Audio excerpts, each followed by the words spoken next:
What were peaceful Sunday protests during the day took an ugly turn after nightfall. Molotov cocktails were thrown. There were shootings, looting, vandalism, and other acts of violence that clearly appear not to have been spontaneous but premeditated criminal acts. In one area of Ferguson, Missouri, protesters marched toward police chanting, "Don't shoot," with their arms in the air. Police launched tear gas canisters into the crowd as a handful of protesters stood their ground for a time, throwing the canisters back. We were peaceful. This is unacceptable, and this is not the law. We was right in front of the command center, just simply wanting to bend down to our knees with our hands up and say to the police, our hands are up, don't shoot. And all of a sudden, these takes came around and started shooting tear gas. CNN crews reported hearing gunshots as officials say shots were fired at police. St. Louis County Police say during the protests on Sunday, at least 2 people were shot, stressing that those victims were not shot by police. The demonstrations stem from the police shooting of Michael Brown earlier this month. His family, having requested an independent autopsy, released the preliminary results on Sunday. The report shows the unarmed teenager was shot 6 times, 4 times in the right arm and twice in the head. Police last week said the initial autopsy found Brown died of gunshot wounds, but they didn't offer any more details. I'm Andrew Spencer reporting. Ferguson, Missouri. CNN. The chaos in Ferguson has gotten so unruly that Missouri Governor Jay Nixon signed an executive order deploying National Guard troops to the St. Louis suburb. Given these deliberate, coordinated and intensifying violent attacks on lives and property in Ferguson, I am directing the highly capable men and women of the Missouri National Guard in restoring peace and order to this community, Nixon said in a statement.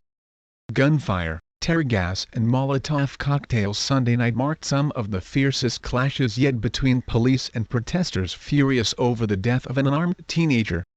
And the tensions continued escalating after autopsy results revealed 18-year-old Michael Brown was shot 6 times.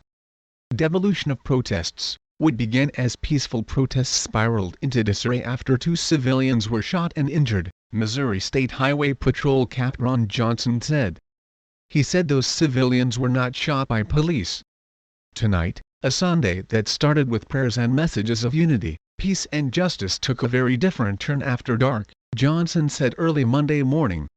Some protesters hurled Molotov cocktails at police, and several businesses were vandalized or looted despite the Brown family's call for calm. Based on these conditions, I had no alternative but to elevate the level of our response, Johnson said.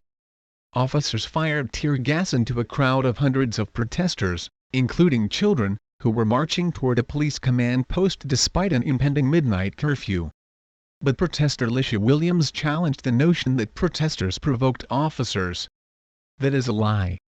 It was no fight, it was no shots fired, Williams told CNN late Sunday night. All we did was march to the command center, to fall to our knees and say, "Don't shoot," and they started shooting. The clashes kept escalating, with the St. Charles County Sheriff's officials saying shots were fired in their direction. At one point, employees at a McDonald's restaurant locked themselves in a storage room after the store was overrun, Johnson said. St. Louis County Police said most of the crowds had dispersed after the curfew went into effect at midnight. The curfew will end at 5 a.m. 6 a.m. But the anxiety remains. The Ferguson Florissant School District canceled classes for Monday. Information we received from officials on the scene late Sunday evening has contributed to concerns we have about children walking to school, or waiting for buses on streets impacted by this activity, the school district said on its Facebook page. Autopsy details Brown, an unarmed black teenager, was shot dead August 9 by a white police officer. He was shot at least 6 times, including twice in the head, according to the preliminary results of an autopsy that his family requested.